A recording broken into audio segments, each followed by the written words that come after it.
The Meat Wagon, Part 1. I'm not getting any real sleep. I'm sleeping through life.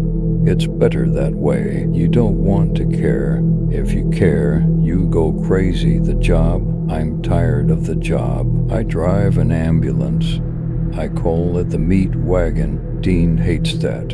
Even the money doesn't say, and to matter anymore. God knows. I feel like I'm not helping anybody. Dean is all smiles. I've worked with him for 9 years. God, it's been a long time. He's really talkative tonight. He always is, but it's more than usual. I just want him to shut up. We get a call. The lights go on. We pick someone up and drop them off. We turn around and do it again. The last one we picked up was screaming. When we got him into the back, the stink of him stayed behind. No human should smell like that, but most of the ones we pick up do. Dean is dappy, hang his foot on the backpack on the floor. He's never brought a bag with him before. What is that? My bag full of goodies.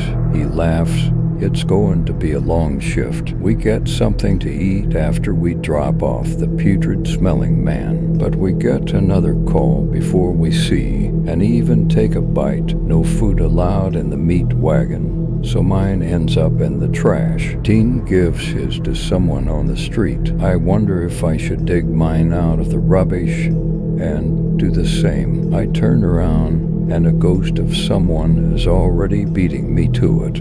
My good deed foe. The day I look over at Dean, he looks cheerful and full of vigor. I just can't even deal with him some nights. We don't talk a lot because I don't want to anymore. I used to be like him. I don't know how he stays that way. He talks a lot to himself. Did you hear him? I'm sorry, Dean. What did you say? Static X? Man, have you ever heard of them? Nope. They got this song, Push It, inspires the hell out of me. I'll play it for you later. That's awesome, Dean. Hell yeah. It is. I pull down a street and I drive through puddles that smell like piss and vomit.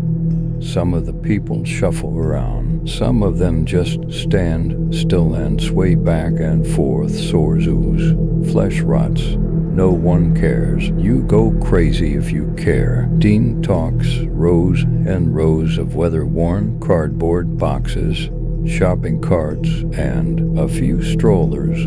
All of them are packed with unwanted things gathered by unwanted people. The next patient is a young woman. The life hasn't aged her yet. Her lips are blue and she's shaking. We get her stabilized as we load her in. She spits out a small bit of it, hits the front of my shirt, a yellowish-brown spot. We drive to the hospital. We drop her off and enter. That is chaos squared. We put her on a bed, and as I walk out, I watch them push her up against a wall in a crowded hallway and walk away from her. They're going to leave her the ray for a while. She looks healthier than the rest. She's not a priority. Give her time. Doc, a year, maybe less. I drive away and Dean says something. What was that? I said. I wonder how long she's going to sit there before somebody looks at her. I don't know. Dean, doesn't it bother you? Well, what are you gonna do? Yeah, what are you gonna do? He trails off. He's looking out the window. Optimism is fading a little tonight, I guess. Good. Maybe he'll shut the hell up, and we can have some quiet. We go someplace nice, a four-star restaurant. An important man inside is having a heart attack. We're in a restaurant we would never be welcome, and if we weren't on the clock, he's obese. Dean is having a hard time. I can't help but stare at a half-eaten plate of food that costs more than the life-saving services we're rendering. Most of the people in the restaurant look on and concerned. Now that everyone has a camera, you've got to be on all the time. The support they show for this man of position that they don't even know personally is impressive. We heave him onto the stretcher and then load him up into the meat wagon. I drive. I can smell the spot of mucus on my shirt. We get the fat man into there. The doctors rush him into a room. There are 5 people working on him. I start walking back out of the hallway and I realize that I've lost Dean. He's standing in the hallway behind me. He's staring at the girl that we brought in earlier.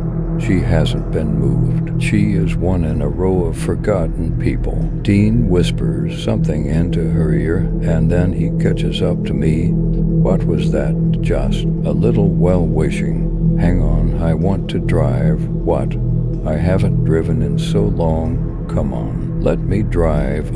Dean, if you want to drive, I don't give a shit. Not going to hurt my feelings. He laughs. Do you even have any feelings left? I just stare at him. I want him to know that I'm not in the mood for head games tonight. He grabs his bag out of the passenger floorboard and I climb in. I sit down and close my eyes. He doesn't get in right away. I hear a spraying sound. I hear it again, but this time I smell it too. I open my eyes and look in the rear view. Dean is spraying something on the side of the ambulance. I get out. Dean, seriously? What the hell are you doing? You sound mad. He's standing there looking at me like an idiot. He has a can of black spray paint in his hand. He spray painted the words "Meat Wagon" on the side of the ambulance. Have you lost your mind? That's your nickname for it. You've always called it that, yeah, but not in public, and I never painted it on the side of the damn ambulance. This is the most animated I've seen you in years. What's the problem? Are you serious? We've watched people die for 9 years together, and I've never seen you this upset. Look, I'm senior here, right? I'll take the heat for this. Damn right you will.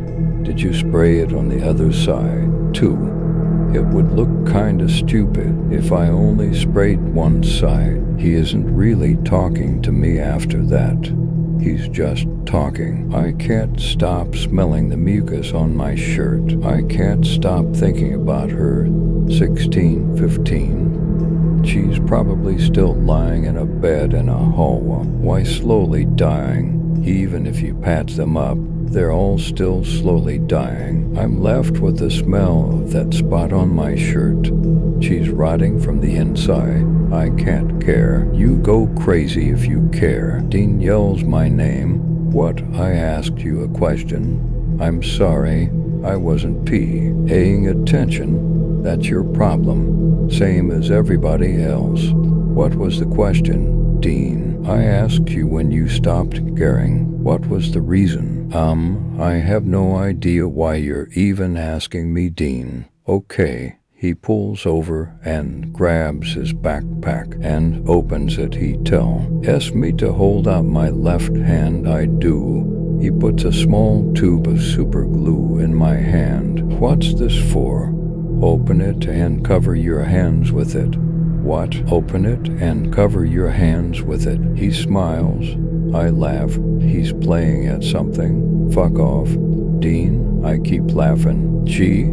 He pulls a handgun out of his bag and I hear it go off. My leg starts to burn. I start screaming as I see blood from my thigh soaking through my pants. He raises the gun to my face. Dean, wait, don't shoot. I just grazed you. Pick up the super glue and cover your hands with it or I blow your teeth out the back of your head. Do it now. I do as he says. He's gone crazy. The whole bottle. Come on. We've got things to do.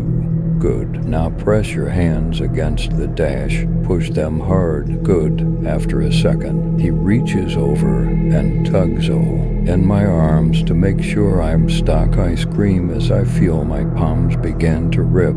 Ooh.